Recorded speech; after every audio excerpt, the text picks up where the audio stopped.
I'm holding approximately 11 grand in Bitcoin, and I'm tempted to sell. I know I should make my own decision, but I can't get myself to sell. Yeah. I can't answer that for you, but what I will do is I'll provide you with a great quote from an amazing man. God bless him. He just passed away recently from pancreatic cancer. God bless him. Art Sandberg. And so I used to work for him at a hedge fund called Pequot years ago. Great guy, really good sense of humor as well. We all miss him.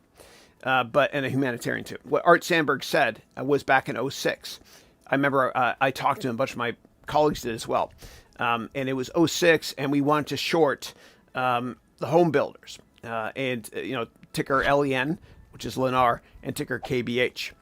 And I remember at the time we said that, this is a ridiculous, home building bubble, mortgage crisis. It's going to happen at some point. So we want to short. And he stopped us. Very nice guy. And he said this. He goes, son, I've been around long enough to understand never to stand in the way of insanity. Markets peak, markets trough.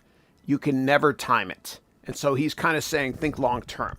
But he might have also been implying the second it starts rolling over, then you can pile into the shorts because that was a hedge fund. Yeah.